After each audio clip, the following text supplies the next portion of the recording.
बच्चों, आज हम रोटेशनल मोशन का वीडियो नंबर 03 लाए हैं और आज इसमें हम पढ़ेंगे कि स्टैटिक इक्विलिब्रियम क्या होता है।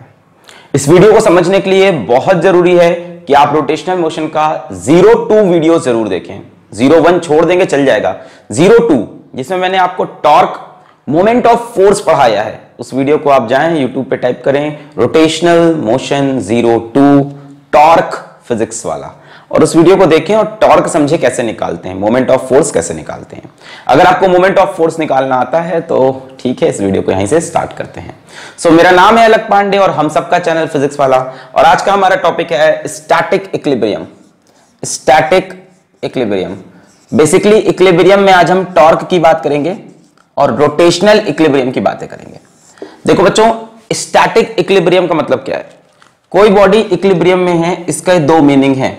पहली मीनिंग कि वो ट्रांसलेशन इक्विलिब्रियम में है, ट्रांसलेशन इक्विलिब्रियम में है। ट्रांसलेशन इक्विलिब्रियम में होने का मतलब कि बॉडी पे लगने वाली नेट फोर्स जीरो हो, बॉडी पे लगने वाली नेट फोर्स जीरो हो, मतलब बॉडी के ऊपर एक्स डायरेक्शन में जो फोर्स हो वो जीरो हो, जो वाई डायरेक्शन में फोर्स हो वो जीरो हो, और जेड डायरेक्शन में जो फोर्स हो वो जीरो हो। इक्विलिब्रियम का मतलब ही होता है कि बॉडी पे लगने वाली नेट फोर्स जीरो।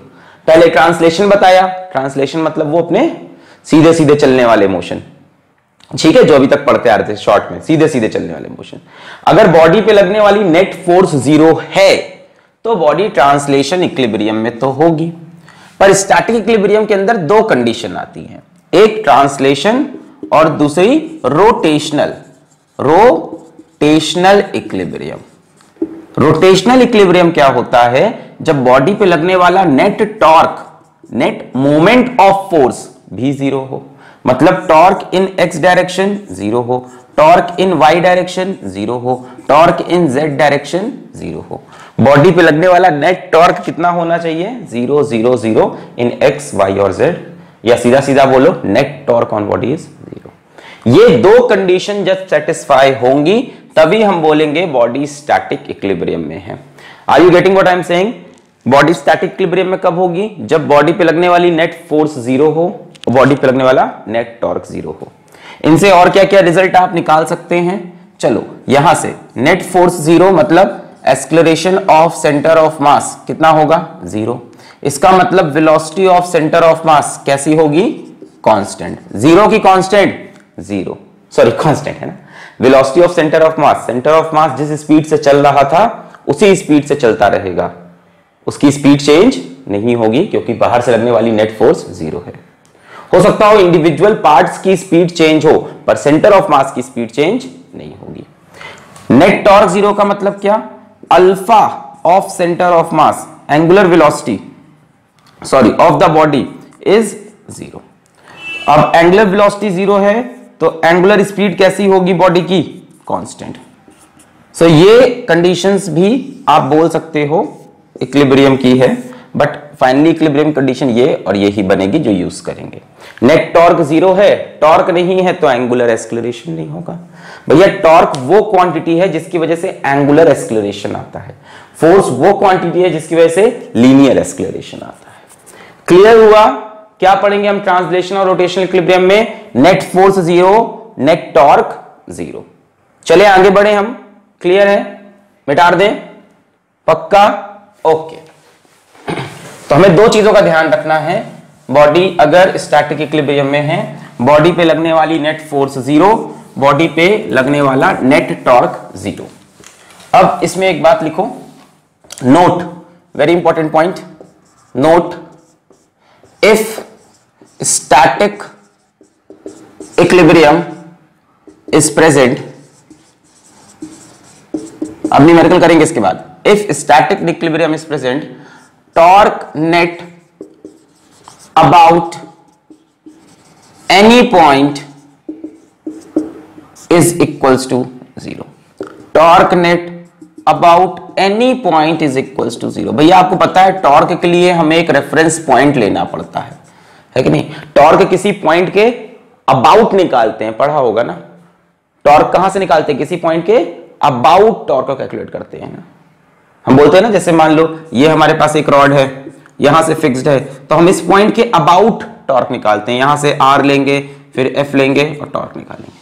तो टॉर्क किसी भी पॉइंट के अबाउट, मैं ये नहीं कह रहा इस पॉइंट के अबाउट निकालो, मैं कह रहा किसी भी पॉइंट, इसके अबाउट किसी भी पॉइंट के अबाउट टॉर्क कितना आना चाहिए? 0 if body is in static equilibrium. Is it clear? 100% clear है। तो जरूरी नहीं कि टॉर्क हम सिर्फ पाइवटेड पॉइंट के अबाउट लें, जरूरी नहीं कि टॉर्क हम सेंटर ऑफ मास के अबाउट लें, बिल्कुल जरूरी नहीं। हम टॉर्क किसी भी पॉइंट, नोट करो, हम torque about any point will come out to be 0। ये पॉइंट हम चूज करेंगे अपनी सहूलियत के हिसाब से, अपनी कंफर्ट के हिसाब से, जहां ज्यादा अच्छा लगेगा वहां पे पॉइंट ले लेंगे। और किसी भी पॉइंट के अबाउट हम टॉर्क को क्या बोल सकते हैं? 0 if body is in static equilibrium. आइए देखते हैं, अपनी इस बात को हम समझाते हैं न्यूमेरिकल के थ्रू। पहले आप वीडियो को पॉज करके न्यूमेरिकल को खुद से ट्राई करना, कम से कम 10 मिनट तक बच्चों ट्राई करना, कम से कम 10 मिनट तक ट्राई करना। तब भी ना हो तब आना मेरे साथ सोल्यूशन देखना। एक बहुत ही प्यारा, बहुत ही खूबसूरत सा सवाल हमें एक देते हैं, बहुत ही सुंदर सा एक सवाल हम आपको दे रहे हैं। हमें एक यूनिफॉर्म स्टिक दे रखा है, हमें एक यूनिफॉर्म स्टिक दे रखा है और उसको हमने दो तरफ से बराबर की स्ट्रिंग से बांध दिया। इन दोनों स्ट्रिंग की लेंथ बराबर है। ये एक यूनिफॉर्म रॉड है या स्टिक है जिसका मास 10 kg है, 10 kg है। इस रॉड की लेंथ 100 सेंटीमीटर है। ये इसका सेंटर। इस एंड से 40 सेंटीमीटर दूर, इस एंड से 40 सेंटीमीटर दूर हमने एक छोटा सा मास m रख दिया। इस एंड से कितना दूर? 40 सेंटीमीटर दूर हमने एक छोटा सा मास m रख दिया, where m is equals to 5 kg। ये दोनों स्ट्रिंग की लेंथ बराबर है। हमसे बोला g की वैल्यू 10 मीटर पर सेकेंड स्क्वायर है और हमसे बोला ये सिस्टम इक्विलिब्रियम में है, इक्विलिब्रियम में है। हमसे पूछा इसमें आने वाली टेंशन T1, इसमें आने वाली टेंशन T2 की वैल्यूज क्या होंगी। ऑप्शन मैं आपको दे रहा हूं, आप वीडियो को पॉज करके एक बार इस खूबसूरत से सवाल को खुद से कोशिश करें, है ना, है ना। कोशिश करने वालों की कभी हार नहीं। एकदम सही बोला, एक बार कोशिश करनी पड़ेगी। सीधा सोल्यूशन देखोगे तो बात नहीं बनेगी। तो ऑप्शन ए हमको दिया है इन्होंने 80 न्यूटन, 80 न्यूटन। ऑप्शन बी हमको दिया है इन्होंने 80 न्यूटन, 70 न्यूटन। ऑप्शन सी हमको दिया है 60 न्यूटन, 80 न्यूटन। ऑप्शन डी हमको दिया है 70 न्यूटन, 80 न्यूटन। तो हमारे पास ये 4 ऑप्शन हैं। आप पॉज करके एक बार खुद से इसको ट्राई करें। बॉडी पे लगने वाला नेट टॉर्क 0 होगा और नेट फोर्स 0 होगी। लगा लिया बच्चों सवाल? पॉज कर लो, लगा लो, फिर मैं इसको सॉल्व करूंगा। तूने मुझे इस दिल से क्यों पुकारा, हो गया। चलिए मैं सॉल्व करने जा रहा हूं। अब तक मेरे ख्याल से आपने पॉज कर लिया होगा और कर लिया होगा। बॉडी अगर इक्विलिब्रियम में है तो हम पहली कंडीशन यूज करेंगे कि बॉडी पे लगने वाली नेट फोर्स 0 होगी। नेट फोर्स किस बॉडी पे? इस सिस्टम पे हम देखेंगे, पूरे इस रॉड पे देखेंगे, इस स्टिक पे देखेंगे। इस पे लगने वाली नेट फोर्स 0 होगी। बच्चों इस पे लगने वाली फोर्स कौन कौन सी हैं? एक तो इस रॉड का वेट नीचे की तरफ कितना, m इंटू जी। एक इसका वेट वो भी नीचे की तरफ कितना, m इंटू जी। ये दोनों फोर्सेस इस रॉड पे नीचे की तरफ लग रही हैं। और ऊपर की तरफ कौन कौन सी फोर्स हैं? T1 और T2। सो ऊपर की तरफ फोर्स T1 और T2। नेट फोर्स 0 होनी है तो y डायरेक्शन की नेट फोर्स भी 0 होगी। x में तो कोई फोर्स है नहीं, तो हम बोलेंगे Fy इज इक्वल्स टू 0। जितनी फोर्स ऊपर उतनी फोर्स नीचे। T1 plus T2 is equals to mg plus mg। Values रख लेते हैं। T1 प्लस T2, m की वैल्यू है 10 इंटू जी 100, 5 इंटू जी 50। सो T1 प्लस T2 कितना आ रहा? 150। तो पहली इक्वेशन हमको मिल गई T1 प्लस T2 की 150, तो यहां कहीं साइड में इसको लिख लेते हैं T1 plus T2 is equals to 150। कैसे ऑब्टेन किया, क्लियर है, हमने Fy को 0 करके ये एक्सप्रेशन ऑब्टेन किया। एक्चुअल में ये मास इसके ऊपर नॉर्मल रिएक्शन लगा रहा होगा, ये मास असल में इस बॉडी के ऊपर नॉर्मल रिएक्शन लगा रहा होगा और वो नॉर्मल रिएक्शन इसके वेट के बराबर होगा, इसीलिए हमने सीधा सीधा बोल दिया mg की फोर्स लग रही। क्लियर है, तो ये हो गया net force 0, condition number first. अब कंडीशन नंबर 2 क्या होगी कि इस पे लगने वाला नेट टॉर्क 0 होगा, तो हम इसको मिटा देते हैं और कंडीशन नंबर 2 पे आते हैं। कंडीशन नंबर 2 हमसे बोलेगी इस पे लगने वाला नेट टॉर्क कितना होगा, 0 होगा। नेट टॉर्क किस पॉइंट के अबाउट लेना है, मैंने बोला किसी भी पॉइंट के अबाउट, मैंने बोला किसी, तुम्हें जो पॉइंट अच्छा लग रहा है वो उठा लो, आपको जो पॉइंट अच्छा लग रहा है उठा लो। मुझे पता है सबको ये पॉइंट अच्छा लग रहा है, मुझे पता है, चलो मैं इस पॉइंट को उठा लेता हूं, मुझे कोई दिक्कत नहीं, तुम्हें जो पॉइंट अच्छा लगे उसको उठाओ, ठीक है। ये पॉइंट मैंने उठा लिया, नीचे की तरफ फोर्स लग रही है एक mg, या सीधा 10g लिख लूं, इसका वेट लगेगा नीचे की तरफ mg यानी 10g। एक फोर्स यहां से लग रही T1, एक फोर्स यहां से लग रही T2 और एक मास यहां रखा है, फोर्स लग रही 5g mg। ये डिस्टेंस कितना है, ये डिस्टेंस है 40, तो बच्चों ये डिस्टेंस कितना हो जाएगा 10, भाई ये बीच में होगा ना, ये डिस्टेंस कितना होगा 50, है ना। चलो भाई, टॉर्क अबाउट पॉइंट O बोल देते हैं, तो let us calculate torque about point O, और पहले से हमें पता है वो आना कितना चाहिए 0, किसी भी पॉइंट के अबाउट टॉर्क 0। O पॉइंट के अबाउट कौन कौन सी फोर्स टॉर्क बनाएगी, क्या ये फोर्स टॉर्क बना पाएगी, नहीं बना पाएगी, क्योंकि O पॉइंट से पास कर रही है। टॉर्क का फॉर्मूला सबको याद है, R इंटू एफ परपेंडिकुलर, पिछला वीडियो देख लो टॉर्क का, इसीलिए बोला है, यूट्यूब पे टाइप करो rotational motion 0 to torque physics वाला, और ये वीडियो देख लो। जो फोर्स पाइवेटेड पॉइंट से या जिस पॉइंट पे टॉर्क निकाल रहे हैं उससे पास कर जाती है, उस फोर्स का टॉर्क कितना होता है 0। ये फोर्स इसी पॉइंट से पास कर गई, इसी के अबाउट तुम टॉर्क निकाल रहे थे, तो इसके लिए R की वैल्यू कितनी हो गई 0। फोर्स तो है पर इसका इस पॉइंट से कुछ R नहीं है, तो इनका टॉर्क 0 हो गया। अब आते हैं T1 पे, क्या T1 टॉर्क बनाएगा, बिल्कुल बनाएगा। कैसा टॉर्क बनाएगा, क्लॉकवाइज की एंटी क्लॉकवाइज। हम क्लॉकवाइज टॉर्क को नेगेटिव लेंगे, एंटी क्लॉकवाइज टॉर्क को पॉजिटिव लेंगे। आओ देखो, ये सोचो T1 इस बॉडी को पॉइंट O के अबाउट किस तरफ घुमाएगा, T1 इस बॉडी को पॉइंट O के अबाउट किस तरफ घुमाएगा। तो यहां से O से बॉडी को पकड़ लो और T1 ऐसे लग रही है, T1 ऐसे घुमा रहा है ना इसको, इस डायरेक्शन में O के अबाउट ऐसे, मतलब क्लॉकवाइज। तो T1 का क्लॉकवाइज होगा टॉर्क, क्या लिखोगे, फोर्स परपेंडिकुलर तो है ही अपने आप फोर्स, इनटू R कितना है 50, ठीक है। आगे बढ़ते हैं, सेंटीमीटर मीटर में चेंज मत करो, सब कैंसिल हो जाएगा आगे पीछे, टेंशन नहीं, उसका टेंशन मत लो। फिर हम आते हैं T2 टॉर्क बनाएगा, बिल्कुल बनाएगा। T2 अब O पे पकड़ो और T2 देखो ऐसे T ऐसे देखो, यहां से पकड़ के सोचो T2 किधर जा रहा, इस तरफ, मतलब एंटी क्लॉकवाइज। ये वाला क्लॉकवाइज था, नेगेटिव कर दिया, दिख रहा है क्लॉकवाइज, ये वाला एंटी क्लॉकवाइज, तो प्लस T2 इंटू कितना दूर है ये भी 50 इंटू 50, और कोई फोर्स 5G, ये भी एक फोर्स है। 10G से तो टॉर्क नहीं बनेगा, पास कर गई उसे।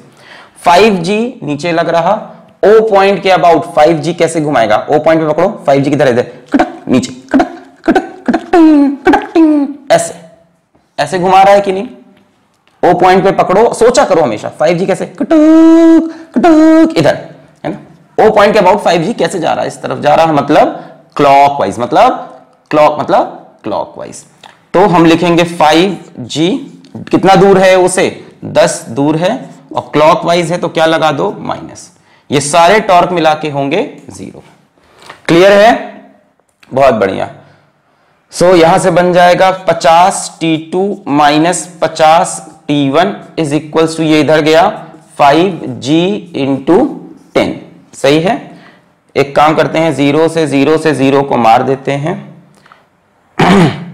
5 से 5 को भी मार देते हैं, तो बचा क्या, T2 minus T1 is equals to G, और G की वैल्यू दी है 10। तो सेकेंड इक्वेशन हमको मिल गई क्या, T2 minus T1 is equals to 10।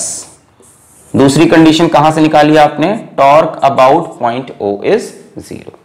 Clear हुआ, O पॉइंट के अबाउट टॉर्क लिया, इसका O से पकड़ा, इसको कटक एंटी क्लॉकवाइज, इसको पकड़ा कटक, ये एंटी क्लॉकवाइज, इसको पकड़ा कटक क्लॉकवाइज, इसको पकड़ा गया कटक एंटी क्लॉकवाइज, इसको पकड़ा, ये फोर्स किधर है, नीचे clockwise, force into distance from that point. Clear, clockwise को नेगेटिव लिया, एंटी क्लॉकवाइज को पॉजिटिव। मैं कह रहा हूं आप किसी भी पॉइंट के अबाउट टॉर्क ले सकते हो, आप मेरी बात का भरोसा नहीं कर रहे। आइए हम किसी और पॉइंट के अबाउट टॉर्क लेके देखते हैं, क्या यही आंसर आएगा या कुछ और आंसर आएगा। Let us first solve this, फिर उसके बाद किसी और पॉइंट के अबाउट टॉर्क लेके भी आपको मैं समझाऊंगा ये क्वेश्चन कैसे आसान कर सकते थे आप। अभी तो समझो, तो T1 प्लस T2 की वैल्यू है 150 और T2 minus T1, yes T2 minus T1 की वैल्यू है 10। चलिए दोनों इक्वेशन को ऐड कर दें, T1 से T1 cancel, 2T2 is equals to 160 और T2 की वैल्यू भैया जी 80, T2 की वैल्यू 80 तो T1 की वैल्यू 70, दिख रहा है यहां से, दोनों को जोड़ के कितना आना है 150, T2 की वैल्यू 80 तो T1 की वैल्यू 70, तो T1 is 70, T2 is 80, value देखो कहां पे है, ये रही, T1 is 70, T2 is 80। Clear, चलो अब मानते हैं कि हमें टॉर्क वाला कहानी अभी नहीं खेला, हम टॉर्क वाला कहानी दूसरी बार खेलने जा रहे हैं। यहां तक क्लियर हो गया। चलो अब मैं तुम्हें बताता हूं क्वेश्चन को कैसे इजी करना है। देखो क्वेश्चन खटाक से ब्रेक हो जाएगा अगर थोड़ा सा हम दिमाग लगाएं, और ये चीज सीख लो, आगे भी काम आएगी। यहां से एक फोर्स T1, यहां से एक फोर्स T2, यहां पे वो फोर्स कौन सी 10G, यहां पे वो मास कौन सा 5G। अच्छा हम क्या करें, इस पॉइंट को बोल देते हैं चलो A, इसको बोल देते हैं B। अगर हम A पॉइंट के अबाउट टॉर्क निकालें तो T1 का टॉर्क 0 हो जाएगा क्योंकि T1 A से पास कर रहा, हमें पता है नेट टॉर्क 0 ही आना है, तो नेट टॉर्क हम A के अबाउट निकाल लें, टॉर्क अबाउट A 0 कर दें। फायदा क्या होगा, T1 वाला टर्म पूरा खत्म हो जाएगा, इस पूरे में सिर्फ एक वेरिएबल रहेगा T2 और आंसर मिल जाएगा। आओ चेक करते हैं, चलो टॉर्क अबाउट A निकालने जा रहे हैं। तो बच्चों T1 का टॉर्क कितना होगा 0, T1 इसी से पास कर गया, अगर पास कर जाए उसी पॉइंट से तो नो टॉर्क 0। फिर 10G आया, 10G यहां से कितना दूर है 50 सेंटीमीटर, तो 10G लगा नीचे, इस पॉइंट को ऐसे पकड़ लो, 10G देखो इसके अबाउट कैसे घुमा रहा है, इसको ऐसे पकड़ लो, 10G ऐसे 10G की वजह से पूरा ऐसे जाएगा, ऐसे मतलब क्लॉकवाइज। तो हम लिखेंगे 10G और डिस्टेंस कितना है 50 और साथ में लगा दिया माइनस क्लॉकवाइज की वजह से। फिर इसको पकड़ो 5G को, देखो 5G कैसे गिरा रहा है इस पूरे को, टिंग कैसे घुमाएगा टिंग, यानी ये भी क्लॉकवाइज। तो नेक्स्ट है हमारा माइनस, ये रहेगा फोर्स इंटू डिस्टेंस कितना हुआ, ये 50 था और ये कितना था 10, मतलब कितना डिस्टेंस हो गया 60 इस पॉइंट से।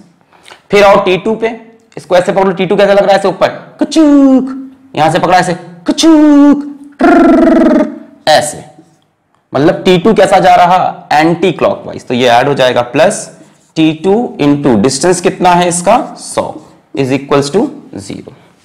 क्लियर है, तो यहां से हम बोल सकते हैं T2 इंटू 100 और ये दोनों टर्म उधर चले जाएंगे, 10G इंटू 50, 5G इंटू 60, तो 10G into 50 plus 5G into 60। Clear है, सही है यहां तक, बिल्कुल सही। एक जीरो से एक जीरो मर गया, तो 10 T2 is equals to G की वैल्यू 10 तो हो गया 500, G की वैल्यू 10 तो 5 6 30 और 10 300, G की वैल्यू 10 रख दो, 30 और 10 300। एक जीरो से एक जीरो फिर मर गया, T2 की वैल्यू 50 प्लस 30 80 आ गई। देखो T2 की वैल्यू कितनी आ गई 50 प्लस 30 80। अब T2 की वैल्यू 80 होगी तो T1 की वैल्यू 70 होगी, ऑप्शन डी इज करेक्ट। दूसरी इक्वेशन नहीं बनानी पड़ी, सीधा सीधा आंसर मिल गया, क्योंकि आपने एक पॉइंट ऐसा ले लिया जहां से एक वेरिएबल कैंसिल। अब आप इसी क्वेश्चन को खुद से बी पॉइंट के अबाउट टॉर्क निकाल के करो। टॉर्क निकालना समझ में आ रहा है? ए के अबाउट लेना है तो फोर्स लो, उसका डिस्टेंस, फोर्स लो, उसका डिस्टेंस, और सोचो ए के अबाउट कैसा घुमा रहा है। ए के अबाउट छोड़ा, ये फोर्स नीचे डिंग डिंग, ये फोर्स ऊपर जा रही है, ए के अबाउट टिंग टिंग। क्लियर?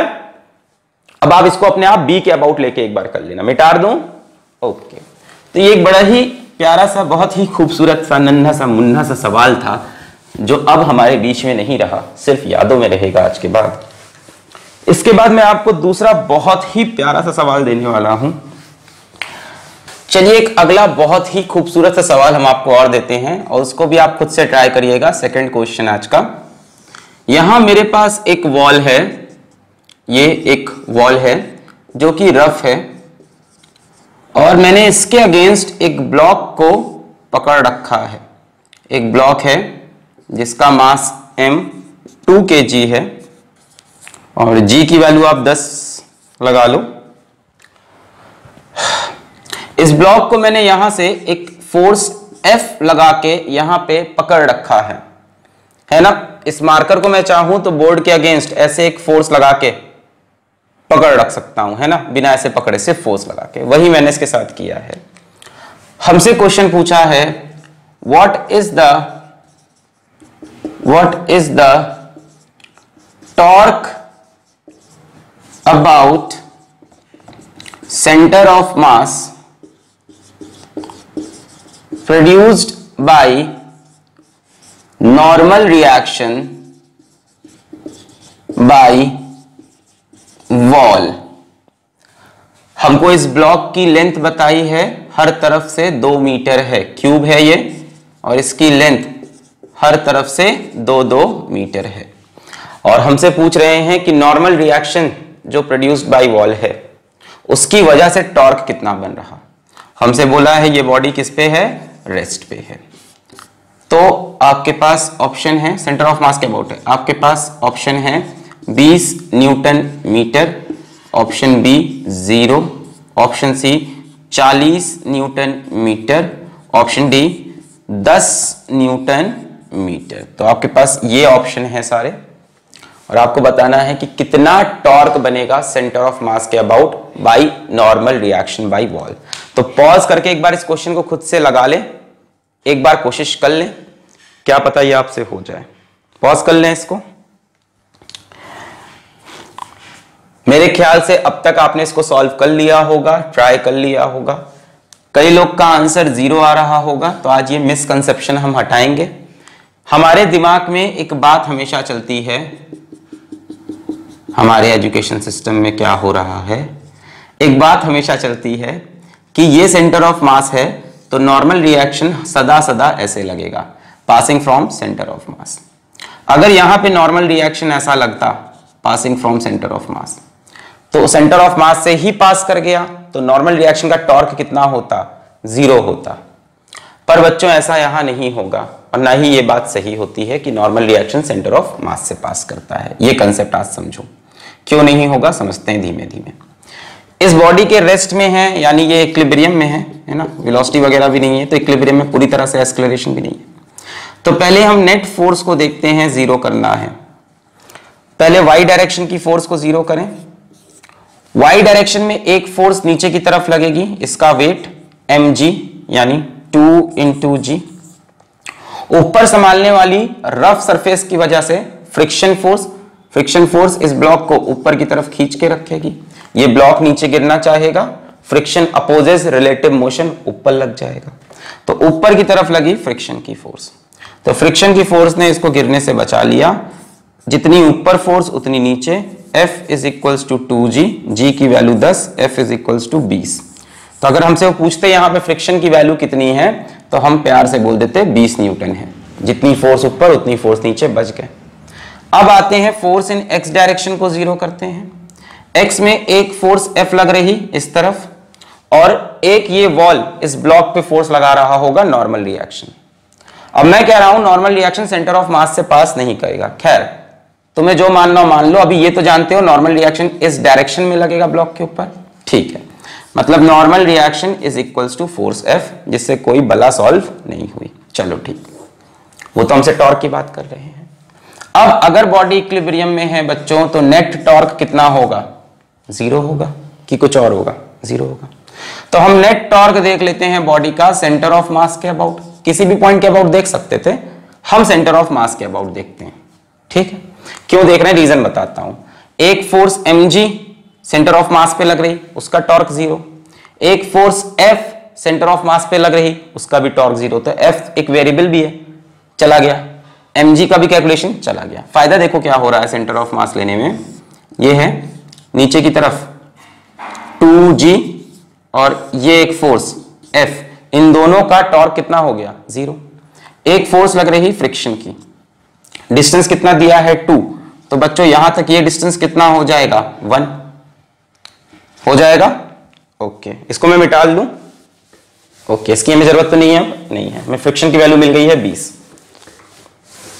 आ जाओ, ये डायग्राम देखो, अब फ्रिक्शन लग रहा है ऐसे, और फ्रिक्शन का सेंटर ऑफ मास से परपेंडिकुलर डिस्टेंस 1, और ये नॉर्मल रिएक्शन के बारे में अभी हमको कोई खास आइडिया नहीं है, इतना पता है कि नॉर्मल रिएक्शन F के बराबर, और कुछ नहीं पता। अच्छा, हम net torque about centre of मास 0 करें तो फोर्स F का टॉर्क 0 क्योंकि सेंटर ऑफ मास से पास कर गया, 2g का टॉर्क 0 सेंटर ऑफ मास से पास कर गया।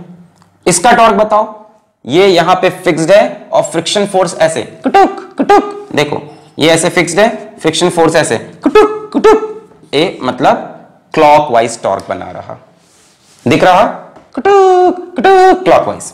तो -F इंटू डिस्टेंस कितना हुआ, 1। इसका टॉर्क 0, इसका टॉर्क 0।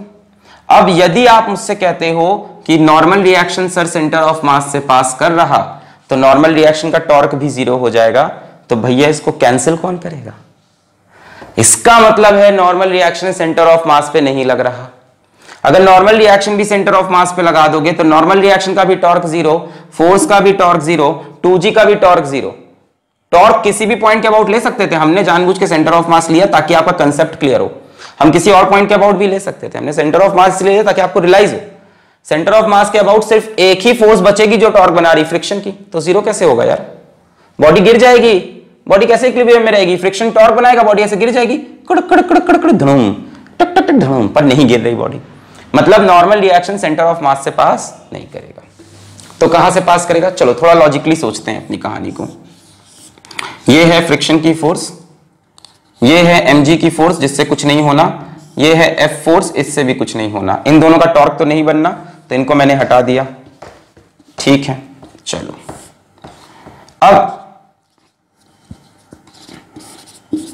ये टॉर्क ऐसे बना रहे तो नॉर्मल रिएक्शन के इनके अपोजिट टॉर्क बनाना होगा। अगर मैं नॉर्मल रिएक्शन को ऐसे लगा दूं, भाई लगेगा तो ऐसे ही परपेंडिकुलर टू सरफेस। एक ऑप्शन ये ऊपर लगा दूं, एक ऑप्शन नीचे लगा दूं। ऊपर लगाने में देखो क्या दिक्कत है, ऊपर लगाओगे तो नॉर्मल रिएक्शन भी इसको क्लॉकवाइज ही टर्न करेगा। मान लो यहां मैं नॉर्मल रिएक्शन लगा दूं तो सेंटर ऑफ मास के अबाउट नॉर्मल रिएक्शन भी किधर ले जा रहा, Cuttack Cuttack Cuttack clockwise, anti clock. इसके अबाउट इस फोर्स को घुमाओ, कुटुक कुटुक कुटुक क्लॉकवाइज। और फ्रिक्शन भी कैसा है, क्लॉकवाइज। तो गलत है यार, तब तो 0 नहीं हो सकता।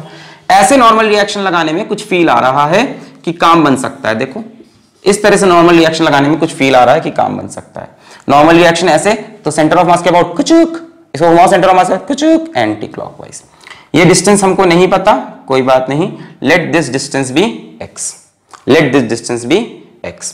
तो हम बोलेंगे -f into 1 plus anti clockwise है, सेंटर ऑफ मास से कितनी दूर है मैं नहीं पता, हमने x से लिया, n into x is equals to 0, n into x is equals to f into 1।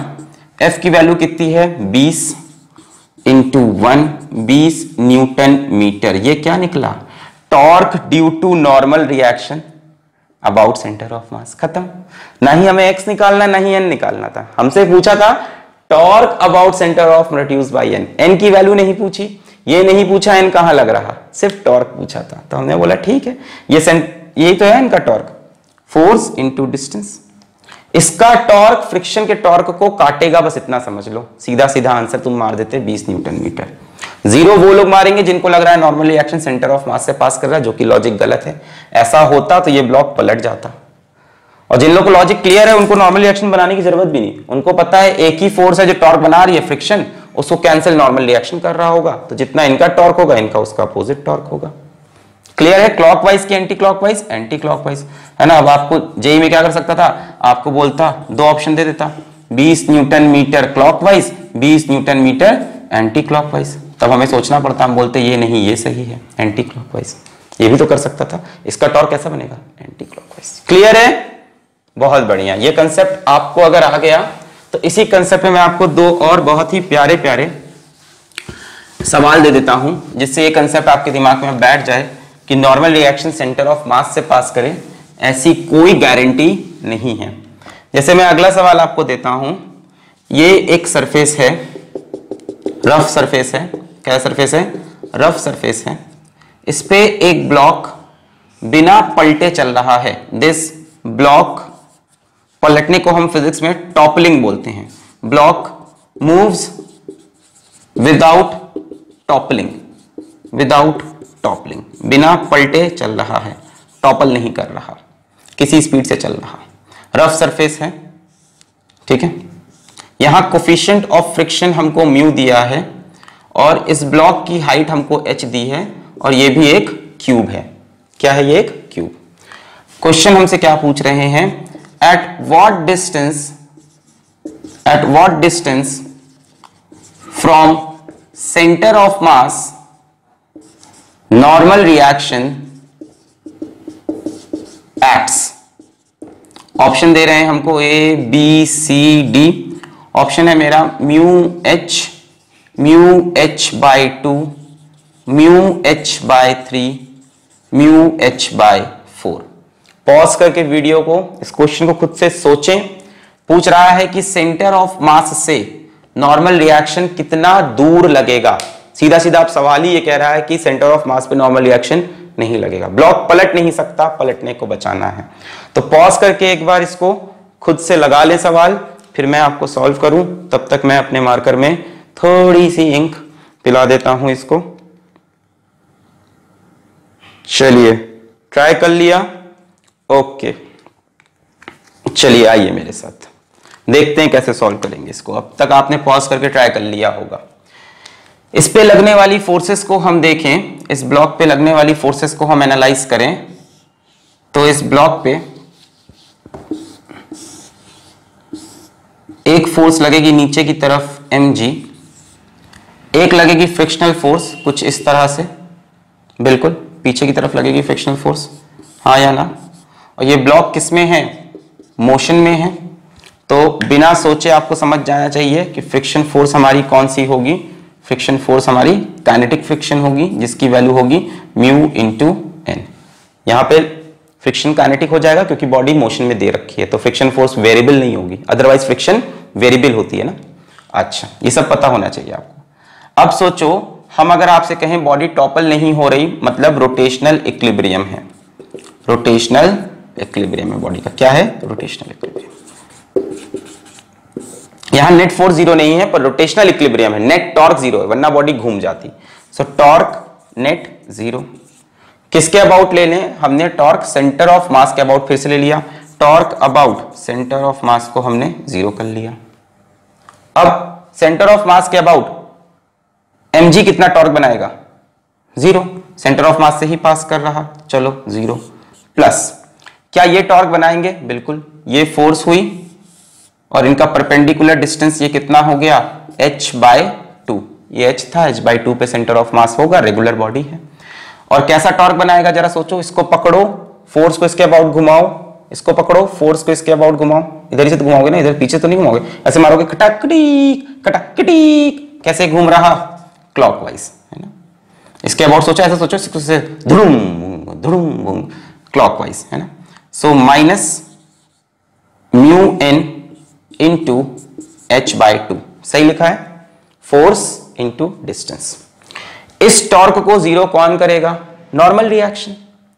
अब नॉर्मल रिएक्शन में कहां लगाऊं? सरफेस से ही लगेगा, ऊपर की तरफ। कहीं यहां पे लगा लें? सर यहां क्यों लगाया? क्योंकि एंटी क्लॉकवाइज टॉर्क चाहिए ना भाई। इस तरफ लगाता तो वो भी क्लॉकवाइज बन जाता, इसी तरफ घुमाता। इधर लगाया, कितने डिस्टेंस पे हमको नहीं पता। Let this distance be x, let this distance be x, let this distance be x।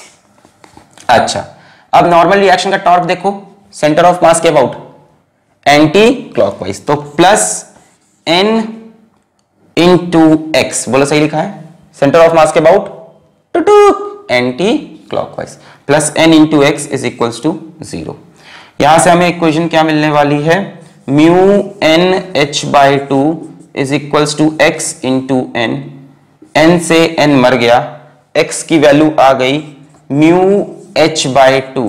तो उन सभी लोग को बधाई जिन्होंने बी ऑप्शन पे टिक किया था। क्लियर हो गया, नॉर्मल रिएक्शन जरूरी नहीं कि सेंटर ऑफ मास से पास करे, अभी भी नहीं हुआ। चलिए एक और प्यारा सा खूबसूरत सा सवाल लेते हैं, एच.सी. वर्मा किताब का सवाल है। ये कंसेप्ट आपको टॉर्क की कहानी से ही समझ में आता, अदरवाइज मैं पहले ही बातें आपको बताता किसी लेक्चर में तो आप फील ही नहीं करते कि सेंटर ऑफ मास से क्यों नहीं पास किया। खैर, हमें एक सवाल दिया है, इसको भी खुद से ट्राई करेंगे। ये एंगल थीटा है और ये इंक्लाइंड सरफेस रफ है, this is a rough inclined surface. यहां हमारे पास एक ब्लॉक रखा है जिसका मास m है और ये मूव कर रहा है एक कांस्टेंट वेलोसिटी v से। It is moving with a constant velocity v, हर चीज की मीनिंग है यहां कांस्टेंट वेलोसिटी v से। कोफिशिएंट ऑफ फ्रिक्शन हमें दे रहे हैं, ये है म्यू, कोफिशिएंट ऑफ फ्रिक्शन हमें दे रहे हैं म्यू। हमसे पूछ रहे हैं व्हाट इज द और इसकी लेंथ आप ले लो 2a, ब्लॉक की length 2a। What is the torque due to normal reaction about centre of mass. चार ऑप्शन है। ऑप्शन 1 है हमारे पास mg साइन थीटा a बटे 2, option B mg sine theta a बटे 3, mg sine theta a, mg sine theta into 2a। चार option है हमारे पास। What is the torque due to normal reaction about centre of mass, about centre of मास। तो try करें इसको खुद से पॉज करके वीडियो को। चलिए देखते हैं इसको कैसे निकालेंगे हम। ऑप्शन आपने देख लिया, आंसर आपने वर्कआउट कर लिए, किसी का ए आ रहा, किसी का सी आ रहा। चलिए देखते हैं। तो बच्चों ये बॉडी इक्विलिब्रियम में है, ये बात तो आप समझ गए होंगे। क्यों इक्विलिब्रियम में है? क्योंकि ये कांस्टेंट वेलोसिटी से चल रही है, इसकी वेलोसिटी चेंज नहीं हो रही, यानी इसका एक्सेलरेशन 0 है। तो इस पे लगने वाली फोर्सेस को पकड़ते हैं और एनालिसिस करते हैं। एक फोर्स नीचे की तरफ लगेगी mg के हम दो कंपोनेंट बनाते हैं, इंक्लाइन प्लेन पे आपको कहानी आती ही होगी। एक कंपोनेंट इस तरफ mg साइन थीटा, एक कंपोनेंट इस तरफ mg कॉस थीटा। बहुत बढ़िया। अब ये नीचे गिरना चाह रहा है फोर्स के साथ, यानी एक्सेलरेशन चाह रहा, तो फ्रिक्शन बचाएगा, तो फ्रिक्शन विल एक्ट अपवर्ड्स। ये लग गया फ्रिक्शन ऊपर की तरफ। अब हमसे बोल रहा है कि इसकी वेलोसिटी कांस्टेंट है, तो जितनी फोर्स नीचे उतनी फोर्स ऊपर, तो हम बोल सकते हैं friction is equals to mg sine theta. Clear है? अच्छा, friction is equals to mg sine theta. और नॉर्मल रिएक्शन की वैल्यू अगर चाहते हो तो निकाल सकते हो। Normal reaction centre of mass से पास करेगा कि नहीं करेगा, हमें नहीं लगता करेगा, क्योंकि टॉर्क पूछ रहा है। तो नॉर्मल रिएक्शन कहीं से भी पास किया, नॉर्मल रिएक्शन ऊपर की तरफ लगेगा, हमें ये तो पता है, ऐसे लगेगा नॉर्मल रिएक्शन, और नीचे की तरफ mg cos थीटा। तो नॉर्मल रिएक्शन किसके इक्वल? mg cos थीटा के इक्वल। आप देखो एक भी ऑप्शन mg cos थीटा के टर्म्स में नहीं है, मतलब हमें नॉर्मल रिएक्शन की ये वैल्यू यूज नहीं करनी। हमसे तो टॉर्क पूछ रहा है, मतलब ये वैल्यू यूज करेंगे तो यार mg cos थीटा का टर्म आएगा, तो इसको यूज नहीं करते। एक काम करते हैं, इसी डायग्राम को फिर से ड्रॉ करते हैं। इस ब्लॉक को हम फिर से बड़ा सा पिक्चर बना के ड्रॉ करते हैं। अब देखो, एक फ्रिक्शन की फोर्स लग रही ऐसे, एक फोर्स mg लग रही ऐसे, ठीक है ना?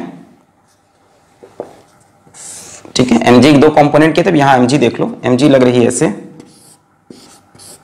और एक नॉर्मल रिएक्शन लग रहा जो कि हमें नहीं पता कहां लग रहा, तो हम मान लेते हैं नॉर्मल रिएक्शन लग रहा ऐसे, ठीक है। हमारा मानना भी डिपेंड करता है कुछ कहानियों पे। हमें पता है टॉर्क अबाउट सेंटर ऑफ मास कितना आना चाहिए, 0, क्योंकि बॉडी टॉपल ऑपल नहीं कर रही, सीधी सीधी एकदम फिसल रही है। बच्चों mg की वजह से कोई टॉर्क नहीं बनने वाला क्योंकि ये सेंटर ऑफ मास से पास कर रहा। फ्रिक्शन देखो ऐसे घुमाएगा, सेंटर ऑफ मास के अबाउट, नॉर्मल रिएक्शन ऐसे घुमाएगा और दोनों मिलकर कहानी सेटल कर लेंगे। तो फ्रिक्शन यहां से कितना दूर हुआ, ये डिस्टेंस कितना हुआ, पूरा डिस्टेंस कितना है 2a, तो ये कितना हुआ a। तो फ्रिक्शन का टॉर्क बनेगा, कैसा बनेगा, clockwise -f into a plus normal reaction कितनी दूर है हमें पता ही नहीं यार, कितनी दूर है, x मान लें। नॉर्मल रिएक्शन यहां से कुछ दूर लग रहा है, कितनी दूर, हमने x मान लिया। और कैसा टॉर्क है इसका, anti clockwise, n into x is equals to 0। Friction की value -mg sin theta into a plus n into x is equals to 0। यहां से बच्चों आप देखो n into x is equals to mg sin theta into a। ये n into x क्या है, torque है नॉर्मल रिएक्शन का about centre of mass, mg sin theta a, option C is correct. Clear हो गया। n इंटू एक्स क्या चीज है, torque of normal reaction with respect to centre of mass. Clear है एकदम, समझ में आ गया। हमको इस वैल्यू को रखने की कोई जरूरत नहीं थी यहां पे, पक्का क्लियर है। दूसरा सवाल पूछ सकता है कि नॉर्मल रिएक्शन कितनी दूर लग रहा है, कि इस x की वैल्यू बताइए, कितनी दूर नॉर्मल रिएक्शन लग रहा है। तो n की जगह वैल्यू रख दो n की, mg cos theta into x is equals to mg sin theta into A. समझ में तो आया है ना, क्या किया हमने, net torque about centre of mass को 0 कर लिया। आप किसी भी पॉइंट के अबाउट ले सकते थे, हमने सेंटर ऑफ मास लिया ताकि mg खत्म हो जाए। अब यहां से देखो mg cancel, x is equals to कितना आ रहा, a sin theta by cos theta, a tan theta. तो अगर हमसे पूछता कि नॉर्मल रिएक्शन यहां से कितनी दूर लग रहा, तो हम बोलते x कितने डिस्टेंस पे, यहां से a tan थीटा पे, कितना डिस्टेंस है 8। तो एक दूसरा सवाल बन गया, पूछता नॉर्मल रिएक्शन कितनी दूर है, तो उसमें भी यही लॉजिक लगाते आप, टॉर्क अबाउट सेंटर ऑफ मास 0 करते, फ्रिक्शन की फोर्स पता लगाते और ये सारी कहानी कर लेते। क्लियर है। चलिए भाई, अब मैं आपको बहुत ही खूबसूरत सवाल देने वाला हूं। आज सारे सवाल बहुत प्यारे हैं, जो कि लैडर पे प्रॉब्लम है, ठीक है, सीढ़ियों पे। और जब हम रोटेशनल इक्विलिब्रियम की बात करते हैं तो ये लैडर प्रॉब्लम सबसे ज्यादा हिट, सबसे ज्यादा फेमस है। तो लैडर प्रॉब्लम कैसे सॉल्व करते हैं हम आपको पहले समझा दें, उसके बाद आपको प्रॉब्लम्स देते हैं उसकी, ठीक है। हालांकि इसमें बहुत डिफिकल्ट प्रॉब्लम्स आई हुई नहीं है, फिर भी हम अपनी तरफ से तैयार रहते हैं। हम अपनी तरफ से सबसे डिफिकल्ट केस ले लेते हैं। मान लीजिए ये एक लैडर है, ठीक है, और ये एक वॉल के अगेंस्ट टिका कर रख दी है हमने। यहां हमारा ग्राउंड, यहां हमारी वॉल। ये वॉल हमसे बोली रफ है और ग्राउंड भी हमसे बोला रफ है, ठीक है। क्वेश्चन में ज्यादातर वॉल को स्मूथ देते हैं, हम केस कॉम्प्लिकेटेड कर रहे हैं, ठीक है। मान लेते हैं इस सीढ़ी के ऊपर कोई एक मजदूर यहां बैठा है, ठीक है। ये कोई मजदूर है जो इस सीढ़ी के ऊपर बैठा है। मान लेते हैं सीढ़ी की टोटल लेंथ है, मान लेते हैं सीढ़ी की टोटल लेंथ है, लेट इट बी 2l, ठीक है। और एक मजदूर यहां पे बैठा है, कि कहां पे बैठा है, कितनी दूर, मान लो यहां से x डिस्टेंस पे एक मजदूर ऊपर बैठा हुआ है, ठीक है। या सेंटर ऑफ मास से x ले लेते हैं, ये सब चीजें तो ऐसी सोचने वाली है। ये इसका सेंटर ऑफ मास सीढ़ी का, और सेंटर ऑफ मास से x डिस्टेंस दूर एक मजदूर भी सीढ़ी पे चढ़ा हुआ है, ठीक है, ठीक है। इस पूरे सीढ़ी का, इस पूरे लैडर का मास यूनिफॉर्मली डिस्ट्रीब्यूटेड है, और लैडर का मास है कैपिटल M, मजदूर का मास है स्मॉल m। अब हमसे पूछेगा कि बताइए यहां पे कितना नॉर्मल रिएक्शन लग रहा, यहां पे कितना नॉर्मल रिएक्शन, यहां पे कितना फ्रिक्शन और यहां पे कितना फ्रिक्शन। तो बच्चों इस जगह पे सीढ़ी बाहर की तरफ फिसलना चाह रही, तो फ्रिक्शन फोर्स अंदर की तरफ, मैंने बोला F1, और नॉर्मल रिएक्शन तो ऐसे ही लग जाएगा N1, सही है।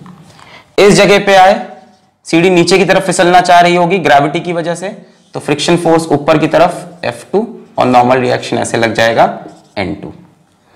अब अगर हमसे बोलेगा ये लैडर इक्विलिब्रियम में है, अगर हमसे बोला लैडर किस में है, इक्विलिब्रियम में है, कि रुकी हुई है, गिर नहीं रही है, इक्विलिब्रियम में है।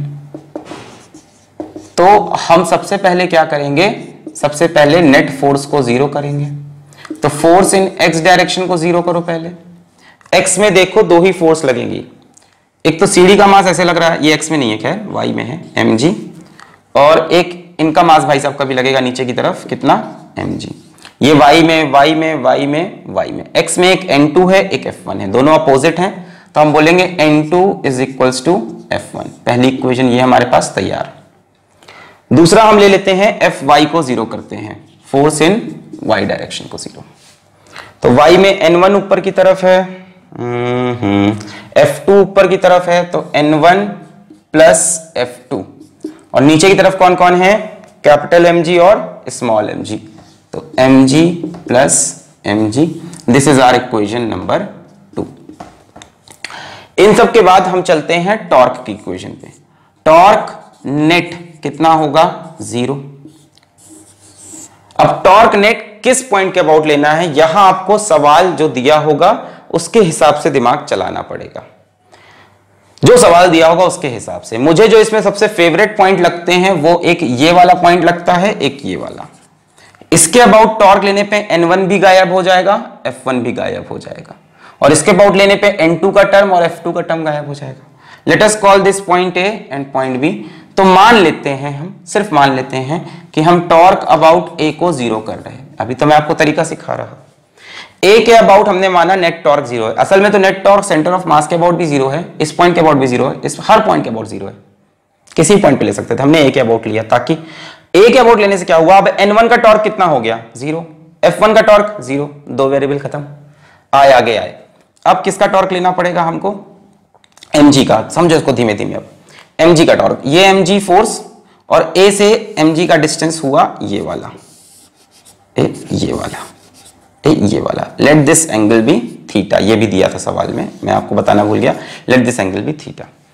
अब mg का डिस्टेंस ये हुआ बच्चों, ये कितना डिस्टेंस होगा, टोटल 2l है, तो ये डिस्टेंस कितना हुआ l, और ऊपर भी l, सेंटर ऑफ मास है, तो ये कंपोनेंट कितना आएगा, ये डिस्टेंस कितना आएगा मेरे पास, l cos थीटा। तो mg के लिए परपेंडिकुलर डिस्टेंस कितना बन रहा, l cos थीटा। सो mg into l cos theta. अब इसके अबाउट mg कैसे घूम रहा, क्लॉकवाइज, तो हमने लिख लिया माइनस। फिर इस पे आए स्मॉल mg पे, स्मॉल mg का डिस्टेंस देखो कितना हो गया, यहां से ये परपेंडिकुलर डिस्टेंस लेना है, तो ये l और ये x, l plus x cos theta, और होगा कैसा, ये भी क्लॉकवाइज दिख रहा है। So minus mg into l plus x cos theta. सिर्फ तरीका बता रहा हूं, रटो मत कुछ, अभी सवाल आएगा तो वैल्यूज दी होंगी तब तो इजिली हो जाएगा। क्लियर। फिर आते हैं इन फोर्सेस पे। n2 की वजह से टॉर्क, क्या n2 टॉर्क बनाएगा, बिल्कुल। ये n2 की फोर्स है, इसको आगे इमेजिन करो, ऐसे निकलती हुई n2 की फोर्स, ठीक है, ऐसे मैंने आगे थोड़ी बढ़ा के ऐसे इमेजिन कर ली दिमाग में। अब n2 का यहां से परपेंडिकुलर डिस्टेंस ये वाला होगा, ये n2 का परपेंडिकुलर डिस्टेंस हुआ a से, n2 ऐसे जा रहा, this will be perpendicular distance. ये पूरा कितना है 2l, तो बच्चों ये डिस्टेंस कितना हो जाएगा 2l sin थीटा, होगा कि नहीं, पूरा 2l sin थीटा। तो ये डिस्टेंस कितना है 2l sin थीटा। और n2 का टॉर्क कैसा है देखो, a के अबाउट सोचो, n2 एंटी क्लॉकवाइज, तो plus n2 into 2l sin theta. Distance समझ में आ रहा है ना, ये n2 और ये परपेंडिकुलर डिस्टेंस। अब कौन बचा f2, F2 फोर्स ऐसे लग रही, परपेंडिकुलर डिस्टेंस A से इसका ये वाला हो जाएगा, देखो F ऐसे लग रही है, तो परपेंडिकुलर डिस्टेंस ये हो गया। और टॉर्क कैसा है F2 का सोचो, इसके अबाउट खचक एंटी क्लॉकवाइज, तो ये प्लस F2, और डिस्टेंस ये वाला, ये है 2l, तो बच्चों ये पूरा डिस्टेंस 2l cos थीटा होगा, ये 2l, ये पूरा डिस्टेंस 2l cos थीटा होगा, बिल्कुल होगा सर, 2l cos थीटा इज इक्वल्स टू 0। ये हो गई इक्वेशन नंबर 3, और मैं कुछ भी आपको सॉल्व करने को नहीं कह रहा, मैंने सिर्फ आपको सिखाया इक्वेशन बनाना, बाकी आपको अपने आप एग्जाम में सॉल्व करना है। खास बात क्या होती है बच्चों, यहां पे हमारे पास तीन ही इक्वेशन तैयार हो पाती है, एक x के अबाउट फोर्स जीरो करके, एक y के अबाउट फोर्स जीरो करके और एक टॉर्क जीरो करके। हम तीन ही इक्वेशन बना पाते हैं, पर वेरिएबल हमारे पास चार है, n2, f1, n1, f2। तो कुछ ना कुछ वेरिएबल दिया होगा या गायब किया होगा या कुछ एक्स्ट्रा इंफॉर्मेशन दी होगी। आइए इसका सवाल देखते हैं, तब चीजें ज्यादा क्लियर होंगी। यहां तक समझ में आया? बहुत बढ़िया।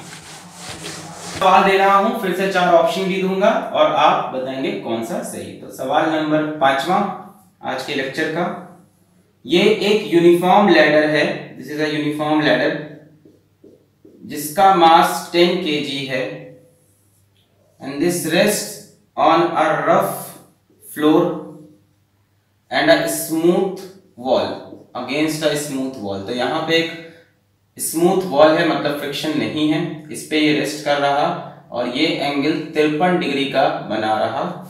इसका मास m, लैडर का मास हमें दे रखा है 10 kg का। कितना मास है? 10 kg का।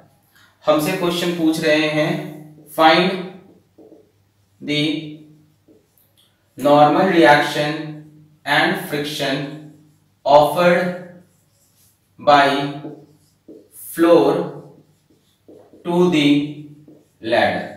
फ्लोर से लैडर पे लगने वाला फ्रिक्शनल फोर्स और normal reaction and frictional force हमें बताना है। आप पॉज करके ट्राई करेंगे, मैं चार ऑप्शन दे रहा हूं A B C D। पहला ऑप्शन है 100 न्यूटन, 66.66 न्यूटन। दूसरा ऑप्शन है 100 न्यूटन, 33.33 न्यूटन। तीसरा ऑप्शन है 100 न्यूटन, 100 न्यूटन। चौथा ऑप्शन है 100 न्यूटन, 47.47 न्यूटन। चलिए पॉज करके वीडियो को खुद से एक बार इसको ट्राई करें। चलिए भाई पॉज कर लें और ट्राई करें। हो गया बच्चों? कर लिए कोशिश? हमेशा ट्राई जरूर किया करो एक बार पॉज करके, तभी समझ में आएगा, तभी फायदा है लेक्चर का। चलो अब हम अपनी तरफ से सॉल्व करने जा रहे हैं। ये रफ सरफेस है, लैडर पीछे की तरफ फिसलना चाहेगी तो फ्रिक्शन आगे की तरफ रख के इसको बचा लेगा। So this will be friction F and this will be normal reaction N। इसको मैं N1 बोल देता हूं। फिर यहां पे आए, यहां पे लैडर के ऊपर ये वॉल भी क्या लगा रही होगी? नॉर्मल रिएक्शन, मैंने बोल दिया N2। थोड़ा सीधा बना लें इसको, बिल्कुल ये रहा N2। क्या ये वॉल लैडर के ऊपर फ्रिक्शन लगा पाएगी? नहीं, स्मूथ वॉल है। और कौन सी फोर्स लगेगी? इसके सेंटर ऑफ मास पे एक फोर्स और लगेगी, mg। क्या लैडर की लेंथ हमें दे रखी है? नहीं, तो हम मान लेते हैं ये लेंथ L है और मान लेते हैं ये लेंथ भी L है, मतलब लैडर की लेंथ हमने मान ली 2L, L और L मान के। अब हमसे बोल रखा है लैडर यहाँ पे रेस्ट पे आराम से एकदम बढ़िया रखी हुई है, मस्त एकदम, है ना। इसका मतलब लैडर इक्विलिब्रियम में है, तो लैडर पे लगने वाली नेट फोर्स कितनी होगी? 0। चलिए पहले x डायरेक्शन की फोर्स को 0 करें।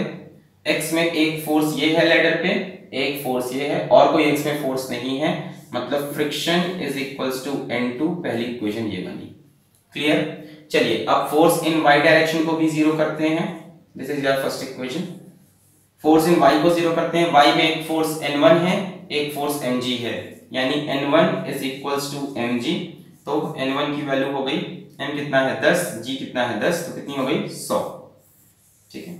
अब एक गलती यहां जो बच्चे करते हैं आप मत करिएगा कि friction is equals to mu n1 लिख लिया। यहां फ्रिक्शन है नॉर्मल रिएक्शन में, तो friction is equals to mu n1। भैया ये तब लगाते हैं फॉर्मूला आप जब लिमिटिंग फ्रिक्शन हो या काइनेटिक फ्रिक्शन हो। क्या यहां बॉडी चल रही है? नहीं, बॉडी रेस्ट पे है। बॉडी किस पे है? बॉडी रेस्ट पे है।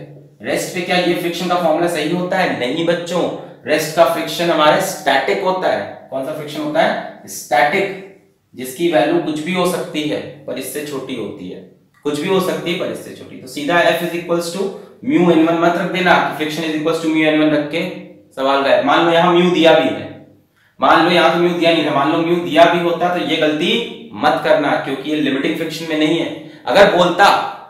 अगर बोलता the ladder is just about to slip, concept समझो हमेशा फिजिक्स में, अगर बोलता the ladder is just about to slip तब म्यू n1 लगाते। ऐसा कुछ नहीं बोला, बता रहे आराम से रखा हुआ भी है। तो ये गलती मत करना, छोटी मोटी मिस्टेक्स है, इन्हीं सबसे क्वेश्चन खराब होता है। तो हमें पता है स्टैटिक फ्रिक्शन है तो F is equals to N2, जो भी है स्टैटिक है अभी, अगर फिसल रहा होता तो म्यू N1 लगाते। अच्छा, तो फोर्स की इक्वेशन से हमें दो चीजें मिली। अगली हम क्या चीज बैलेंस करेंगे? डेफिनेटली टॉर्क बैलेंस करना चाहेंगे। ठीक है, तो एक काम करते हैं, इनको कहीं साइड में लिख लेते हैं। मास 10 kg है, ठीक है, अच्छा बहुत बढ़िया। तो दो इंफॉर्मेशन मिली, x में F is equals to N2, पहली information F is equals to N2, और y में N1 mg के बराबर, m कितना है 10 into g 100, तो N1 ऊपर mg नीचे, N1 इज इक्वल्स टू 100। दो इंफॉर्मेशन मिली हैं, बाकी चीजों को मिटा दें अभी हम। अच्छा, अब हमें क्या करना है बच्चों? हमें पता है नेट टॉर्क भी कितना होगा? 0 होगा। नेट टॉर्क किस पॉइंट के अबाउट लोगे? मेरे ख्याल से एक पॉइंट के अबाउट सबसे ज्यादा फायदा दिख रहा है तुमको भी। चाहो तो सेंटर ऑफ मास के अबाउट लो, मुझे दिक्कत नहीं है, पर ए पॉइंट के अबाउट फायदा देखो, N1 भी गायब, F भी गायब, सीधा N2 की वैल्यू मिल जाएगी उस इक्वेशन से, N2 रख के F मिल जाएगा, खेल खत्म। N1 तो 100 न्यूटन आ गया ना, चारों ऑप्शन में 100 है, उसमें तो टेंशन नहीं। तो मैंने ए पॉइंट के अबाउट टॉर्क लिया, torque about A is equals to 0। A के अबाउट इसका टॉर्क 0, इसका 0 ए से पास कर गए, mg का टॉर्क होगा भाई साहब, तो ये mg और ये हो गया इसका परपेंडिकुलर डिस्टेंस, ये l, ये एंगल कितना, ये 53, तो ये कितना हो जाएगा 37 है ना, ये 53 ये 90 है 37, तो ये mg लग रहा, ये mg का परपेंडिकुलर डिस्टेंस हो गया, कितना हो जाएगा l cos 37, l cos 37। अब mg ए पॉइंट के अबाउट कैसे घूम रहा देखो, ऐसे, मतलब क्लॉकवाइज, तो टॉर्क बनेगा mg minus mg into l cos 37, सही है ना। अच्छा, दूसरी फोर्स कौन सी है? एक तो ये हो गई नॉर्मल रिएक्शन N2, अब N2 ऐसे लग रहा है, N2 को मैं थोड़ा आगे बढ़ाऊं, ऐसे देखो, छी छी इतना गंदा सर, छी, ये N2 अब N2 देखो ऐसे लग रहा, ये हो गया डिस्टेंस परपेंडिकुलर A से, ये वाला डिस्टेंस है ना। N2 देखो इसको कैसे घुमा रहा है, ऐसे यहां से पकड़ो A को, और N2 देखो एंटी क्लॉकवाइज, और उसके लिए परपेंडिकुलर डिस्टेंस ये वाला N2 के लिए देखो ना A से। अच्छा बच्चों, ये L कितना हुआ 2L, ये एंगल 37, इधर आएगा 2L cos 37, और ये कितना हो जाएगा पूरी हाइट 2L sin 37 होगा। हाँ कि ना भाई, ये लेंथ LL पूरी लेंथ 2L हुई, इधर कंपोनेंट आएगा 2L cos 37 और ये वाला हो जाएगा 2L sin 37, तो प्लस क्योंकि anti clockwise N2 into 2L sin 37 is equals to 0। यहां से सवाल खत्म है एकदम, वैल्यूज रखनी है, m की वैल्यू बोलो 10, g की वैल्यू बोलो 10, cos 37 की वैल्यू बोलो 37 वाला ट्रायंगल याद है ना, ये मैं फिर से बना दे रहा, बार बनाया मैंने 37 डिग्री, ये कितना होता है 3 4 5, cos 37 यहां से 4/5 और इज इक्वल्स टू, इसको इस तरफ लिख लें, minus minus cancel, N2 into 2L into sin 37, sin 37 की वैल्यू दोनों इक्वल हो जाएंगे, sin 37 की वैल्यू 3/5, तो L से L मरा, 5 से 5 मरा, और हमारे पास क्या बचेगा 2 से 2 2 4 मरा, so it will be N2 is equals to 200/3, 3 6 18, 23 6 18, 66.666 Newton, option A. क्यों? क्योंकि जो N2 की वैल्यू होगी वही फ्रिक्शन F की वैल्यू होगी, तो आप friction F is equals to N2 is equals to 66.66। हमसे पूछा ग्राउंड से कितना नॉर्मल रिएक्शन, ग्राउंड से नॉर्मल रिएक्शन N1 तो 100 और फ्रिक्शन 66.66। क्लियर हो गया सवाल, समझ में आया? चलिए लेटर के सवाल में मैं आपको एक थोड़ा सा बेटर सवाल देता हूं, आखिरी और सबसे प्यारा सवाल आज का, क्वेश्चन नंबर बन जाएगा ये 6। हमसे बोला यहां पे एक लैडर है और ये एक रफ सरफेस है जिसके लिए कोफिशिएंट ऑफ फ्रिक्शन म्यू की वैल्यू 0.6 दे रखी है, लैडर यूनिफॉर्म मास की है, यूनिफॉर्म लैडर है, मास बराबर से हर तरफ बटा हुआ है, और इसका मास हमको दे रखा है 20 kg, ठीक है। यहां पे बोला है एंगल बना रहा है वॉल के साथ 37 डिग्री, हमसे बोल रहा है ये वॉल स्मूथ है, और इस लेडर की लेंथ हमको गिवन है, लेडर की लेंथ हमको बोली है 10 मीटर। अब एक मैकेनिक आया और इस लेडर पे चढ़ना स्टार्ट किया, वो ऊपर जा रहा। तो हम ऐसा देखते हैं कई बार कि जब हम लेडर पे ऊपर चढ़ते हैं तो नीचे वाले बोलते हैं पकड़ के रखना, क्योंकि हम ऊपर चढ़ते हैं तो लेडर सडनली स्लिप कर जाती है। स्टार्टिंग में नहीं स्लिप करती, शुरू की 1-2 सीढ़ी चलो तो स्लिप नहीं करती, चढ़ते चढ़ते जैसे ही ऊपर पहुंचते हैं थोड़ा सा लेडर स्लिप कर जाती है। सो एक मैकेनिक है मेरे पास, ये बंदा है जिसका मास है 60 kg, और वो इस लेडर पे ऊपर चढ़ना स्टार्ट किया। चढ़ते चढ़ते चढ़ते पूछा है वो कितनी मैक्सिमम लेंथ तक जा पाएगा बिना लेडर के स्लिप हुए। Up to what maximum length the mechanic can climb up the ladder without the ladder slipping। इससे पहले कि सीढ़ी स्लिप करे वो किस हाइट तक मैक्सिमम या किस लेंथ तक, हाइट तो ये हो जाएगी वो भी निकाल ही सकते हो, लेंथ तक मैक्सिमम पहुंच सकता है। बच्चों इस क्वेश्चन को दिल लगा के ट्राई करो, जान लगा दो इसमें 10 मिनट की, पर आना चाहिए। कमेंट करना पहले आंसर, फिर आना देखना, मजा आएगा। पहले कमेंट करना। 4 ऑप्शन में दे रहा हूं। पहला ऑप्शन है 5 मीटर तक, दूसरा ऑप्शन है 7 मीटर तक, तीसरा ऑप्शन है 8 मीटर तक, चौथा ऑप्शन है 9 मीटर तक। कहां तक वो चढ़ पाएगा लेडर के स्लिप हुए बिना? चलिए पॉज करके इसको ट्राई करें, कमेंट कर दें अपना आंसर, फिर आके देखें। ट्राई करना एकदम जान लगा के। चलिए मुझे लगता है अब तक आपने पॉज करके क्वेश्चन को ट्राई कर लिया होगा। अब मैं क्वेश्चन को सॉल्व करने जा रहा हूं, प्लीज इसको ट्राई कर लीजिए। Okay, I am starting.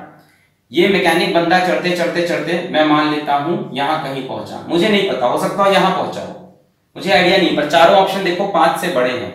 ये 10 मीटर का है, इसका सेंटर ऑफ मास यहां होगा 5 पे होगा, सेंटर ऑफ मास कहां होगा 5 पे। तो मैंने जानबूझ के देखा सारे आंसर 5 या 5 से बड़े हैं, तो मैंने 5 से थोड़ा आगे ले लिया। मान लेते हैं ये x लेंथ तक चढ़ा, x लेंथ तक, ठीक है। अब x की वैल्यू अपने आप 5 से छोटी भी आ सकती है, मान लो ऑप्शन कुछ और होते, मान लो ऑप्शन भी नहीं है, तो मैंने x लेंथ तक मान लिया ये चढ़ा, जब तक लेडर स्लिप नहीं हुई। x के थोड़ा सा आगे जाएगा तो लेडर स्लिप हो जाएगी, x के थोड़ा सा आगे गया तो लेडर स्लिप। तो this is the maximum height जहां तक ये जा सकता था। क्लियर है? बहुत बढ़िया। मास लेडर कितना है 20 kg, तो यहां पे लेडर का मास नीचे ऐड करेगा 20 into g, weight of ladder. इनका मास कितना है 60 kg, तो इनका वेट यहां से ऐड करेगा कितना 60 into g। ये इंफॉर्मेशन मिटा दूं मैं, बहुत बढ़िया। यहां से इनका वेट नीचे की तरफ 60g, यहां से लेडर का 20g। अच्छा, और कौन सी फोर्सेस लगेगी? यहां से लगेगी नॉर्मल रिएक्शन, इसको मैंने बोला N1। यहां पे लगेगी फ्रिक्शनल फोर्स, इसको मैंने बोला F। बोलो सही है? अच्छा, यहां से एक फोर्स लगेगी नॉर्मल रिएक्शन, इसको मैंने बोला N2, और इसको स्मूथ दिया है तो फ्रिक्शन की जरूरत नहीं है। अब बॉडी बस इक्विलिब्रियम क्रॉस करने वाली है, जस्ट अबाउट टू स्लिप है इस बार, क्योंकि इसके ऊपर जाएगा तो स्लिपिंग होगी, ठीक है। अच्छा चलो स्टार्ट करते हैं। तो अभी भी बॉडी इक्विलिब्रियम में, अभी तक रुकी हुई है पूरा सिस्टम, अभी नहीं फिसला है, फिसलने वाला है। तो नेट फोर्स 0 करेंगे, फोर्स इन x को 0 करो, x में एक N2 है एक F है, और कोई फोर्स तो x में दिखाई नहीं पड़ रही, so N2 is equals to F, equation 1। y में फोर्स को 0 करेंगे, Fy इज इक्वल्स टू 0, तो y में एक फोर्स ऊपर की तरफ N1, नीचे की तरफ 20g और 60g, और g की वैल्यू वही अपनी प्यारी सी हम 10 ले लेंगे। सो y में ऊपर की तरफ N1, नीचे की तरफ 20g और 60g, तो N1 is equals to 20g plus 60g, g की वैल्यू 10 रख देंगे तो कितना हो जाएगा 200 और 600 800। सो हमें क्या क्या इंफॉर्मेशन मिली? पहली इंफॉर्मेशन मिली कि N2 F के बराबर है, दूसरा N1 की वैल्यू 800 न्यूटन है। देखो N1 ऊपर है, 20 और 60 नीचे है, मिटा दो इसको। अच्छा, हॉरिजॉन्टल इक्विलिब्रियम के लिए N2 F के इक्वल, वर्टिकल के लिए N1, इन दोनों के सम के इक्वल। अब एक इंफॉर्मेशन ये समझो, body just about to slip है, जस्ट अबाउट टू स्लिप। इस क्वेश्चन में ऐसा बोला है, छुपा के बोला है, विदाउट स्लिपिंग, तो जस्ट उसके ऊपर स्लिपिंग होगी भैया। जस्ट अबाउट टू स्लिपिंग में ये जो फ्रिक्शनल फोर्स है ये लिमिटिंग फ्रिक्शन बन जाएगा, और इसकी वैल्यू हो जाएगी म्यू टाइम्स ऑफ यहां का normal reaction, that is N1। Mu की वैल्यू 0.6, N1 की वैल्यू 800, तो 800 रख दिया, दशमलव से 0 कैंसिल, 6 8 48, 480। इस तरह से आपको N2 भी मिल जाता है, N2 is equals to F is equals to 480। चलिए इतनी बातें क्लियर हो गई। हमें निकालना क्या है, हमें X निकालना है। अब अगले स्टेप में हम क्या करेंगे, हम बोलेंगे नेट टॉर्क भी कितना होगा, 0 किसी भी पॉइंट के अबाउट। आपको पता है सबसे अच्छा पॉइंट कौन सा है, A पॉइंट है, N1 भी चला जाएगा, F भी चला जाएगा, तो टॉर्क अबाउट A को हमने 0 कर दिया। मैं फिर बोल रहा हूं, इसके अबाउट भी टॉर्क 0 करोगे तो आंसर सेम आएगा। चलो भाई, अब A के अबाउट इसका टॉर्क 0, इसका टॉर्क 0 छोड़ दो। N2 का टॉर्क देखो, N2 ऐसे लग रहा, N2 का A से वर्टिकल डिस्टेंस ये होगा, ये 10 है बच्चों, ये एंगल 37 है, इधर कितना कंपोनेंट आएगा, थोड़ा लॉजिकल रहो। N2 का वर्टिकल ये N2 है, और यहां से इसका वर्टिकल डिस्टेंस ये वाला होगा N2 का, ये तो ये 10, ये 37, ये लेंथ कितनी हो जाएगी, 10 cos 37 की साइन इधर आएगा, 10 का 37 इधर 10 cos 37। N2 का टॉर्क कैसा है, एंटी क्लॉकवाइज दिख रहा है, पॉजिटिव, तो प्लस N2 इंटू 10 cos 37। अच्छा, और कौन कौन बचा, 20G और 60G। 20G ऐसे लग रहा, इसका perpendicular distance, vertical distance A point से ये वाला लेंगे, यस और नो, ये वाला लेंगे। ये लेंथ कितनी होगी, 5। भैया वेट कहां लगेगा लेडर का, सेंटर ऑफ मास पे लगेगा। ये लेंथ 5, हमें ये लेंथ चाहिए, यस और नो, यस सर। वो 37, ये कितना हो गया, 53 डिग्री। कंफ्यूज तो नहीं हो रहे, चलो मैं इसको मिटा दिखाता हूं। ये फोर्स लगी, ठीक है, 20G, इसका horizontal distance, vertical distance, perpendicular distance ये होगा, ये 5, ये 37, 53, तो ये वाला आपको डिस्टेंस चाहिए, दिस विल बी 5 cos 53। अब सोचो, इसको रोककर सोचो ये फोर्स कैसे घुमा रही है, कुटुक कुटुक कुटुक कुटुक क्लॉकवाइज, दिख रहा है, इसको छोड़ो, यहां से देखो, क्लॉकवाइज, मतलब ये नेगेटिव, तो -20G इंटू 5 cos 53, बोलो सही है, यस सर। फिर और 60G पे, ये 60G की फोर्स, ये 60G की फोर्स, और 60G के लिए परपेंडिकुलर डिस्टेंस ये वाला हो जाएगा, ये x है, ये 53, तो ये डिस्टेंस कितना हो जाएगा, x cos 53, x cos 53। इसका मोमेंट भी देखो क्लॉकवाइज, यानी -60G into x cos 53 is equals to 0। अब N2 की वैल्यू पता है, पुट कर दो, यहां से आपको x की वैल्यू मिल जाएगी, sin 37 cos 37 ये सब निकाल सकते हो। दो ट्रायंगल देख लो, एक 37 वाला, 37 वाले के लिए यहाँ 3, यहाँ 4, यहाँ 5, और एक 53 वाला, 53 वाले के लिए यहाँ 4, यहाँ 3, यहाँ 5। 37 में यहाँ 3 होता है सामने, छोटा एंगल तो सामने छोटी साइड, बड़ा एंगल तो सामने बड़ी साइड। आइए वैल्यूज रख दीजिए और सॉल्व कर लेते हैं इसको। पहले एक काम करते हैं, इस 10 से ये G कैंसिल, क्योंकि G की वैल्यू 10 है, बहुत बढ़िया। तो मेरे पास बचा N2 cos 37, वहां से देखो cos 37 हो जाएगा 4/5 इज इक्वल्स टू, ये दोनों नेगेटिव टर्म को सामने ले जाऊं, 20 इंटू 5 इंटू cos 53, cos 53 यहां से 3/5 plus 60 into x into cos 53, cos 53 3/5। Clear है, N2 की वैल्यू रख दो, कितनी है 480। यहां से ये 0 से ये 0 से ये 0 मर गया, बहुत बढ़िया। 5 से 5 मर गया, बहुत बढ़िया। एक 2 से भी कैंसिल हो जाएगा, 2 1 जा 2, 2 2 जा 4, 2 3 जा 6, तो बचा क्या 48 इंटू 2 96 इज इक्वल्स टू 5 3 जा 15 प्लस 3 3 जा 9x plus 15 is equals to 96। Equation बन रही है 9x plus 15 is equals to 96।